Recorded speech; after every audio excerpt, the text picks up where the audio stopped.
It's that time once again, as another My Hero Academia episode is come and gone, and oh man, are things just hitting the fan at this point. My reviews are going to work in a way where I talk about the new episode and its contents while glancing over what I think was cool, talk about favorite character moment in the episode, and then if I feel like if there's anything else worth mentioning in regards to it, I'll also talk about my least favorite character and moment. With those things out of the way, we've got to jump right into the action as the mission to save area continues. The episode opens up with a flashback to probably around a decade prior, and it shows us how Suneater and Togata first met. Suneater has a really hard time introducing himself to his new class, and manages to stutter out an H before giving up and sitting down at his desk. At some point later, a young Togata introduces himself and asks if what Suneater was about to say was heroes, admitting that he too loves heroes. Suneater reflects on just how bright Togata was that day and how bright he has remained, and follows him into battle valiantly while wondering if he could truly shine the same way that Togata does. As the siege begins, several members of Overhaul's group push back against the police as they're presented with warrants. The warrants definitely don't seem to mean much to these criminals, but regardless, the police do their jobs and inform them why they are there, all while several heroes push through and head into the compound. While attempting to locate the way into the underground passages, Sir Night-Eye reflects on what he saw with his foresight earlier and manages to locate the spot where a secret passageway is hidden. After pressing a few panels in the correct order, a door opens up and the group of heroes descends into the world beneath the compound.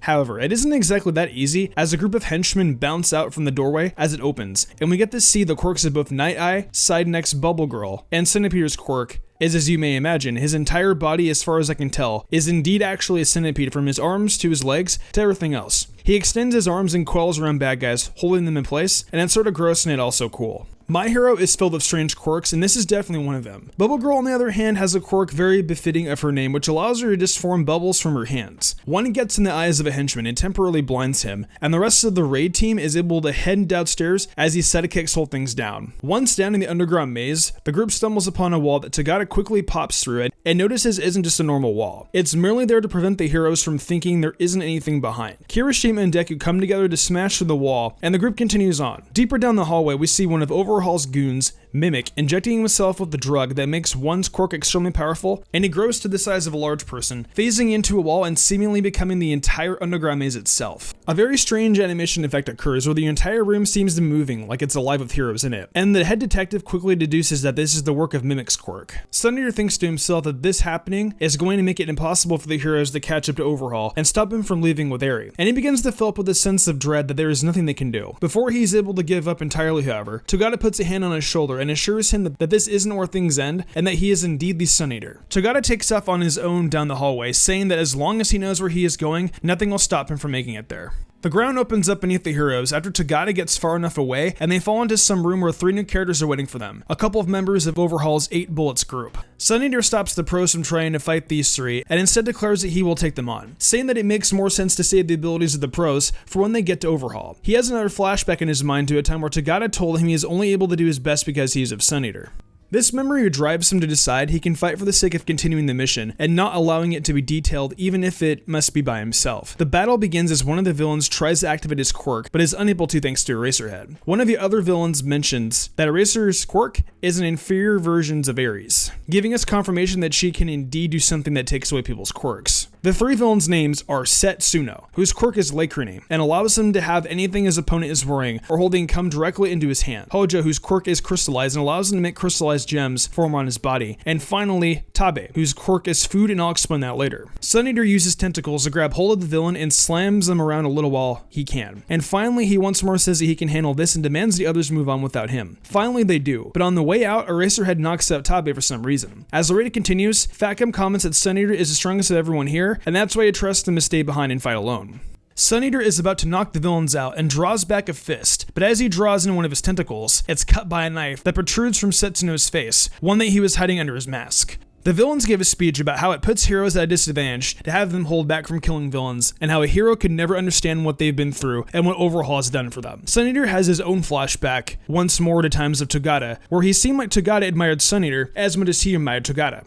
In a way, Suneater can understand what these villains are saying in regards to doing what is asked of them by Overhaul. Togata is made to do better by the people around him, trying their hardest, and those words resonate so much with Suneater in this moment that he comes up with a new way to use the muscles of an octopus and absorbs the shocks of being punched by the diamond villain Hojo.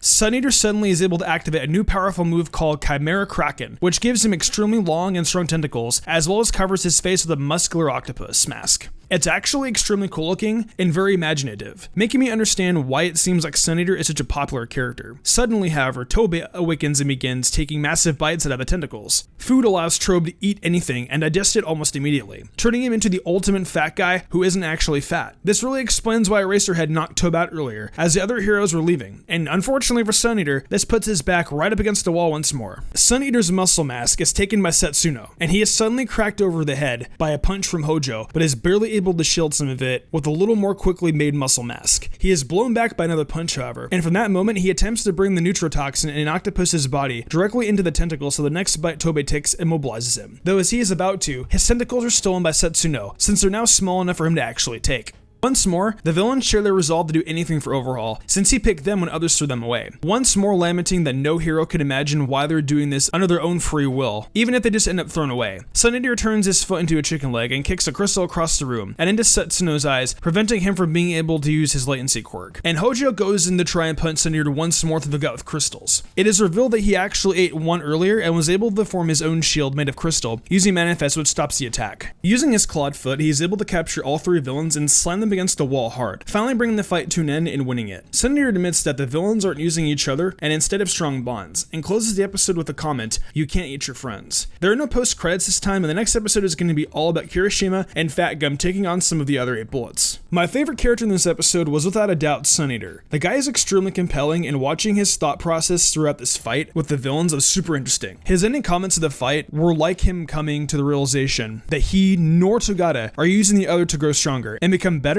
but instead their bond is helping lead them to greater heights together. Remember that Suneater constantly refers to Togata as being like the sun, and in turn his hero name is Suneater, and it may have been given to him at some point by Togata, something the anime might address soon. His comment about not being able to eat your friends means more than it seems. That's gonna do it for my review of My Hero Academia Season 4 episode Suneater of the Big Three. If you guys enjoyed this one, let me know in the comments below, and subscribe to Mystic Sage notifications on so you don't miss my next review of the 4th season's next great episode. I've got a lot of great videos about My Hero Academia already on the channel, and about plenty of other anime as well. I hope you guys have been enjoying these reviews and the show so far as well, and I'll be back at it next week with a review of the next exciting My Hero episode.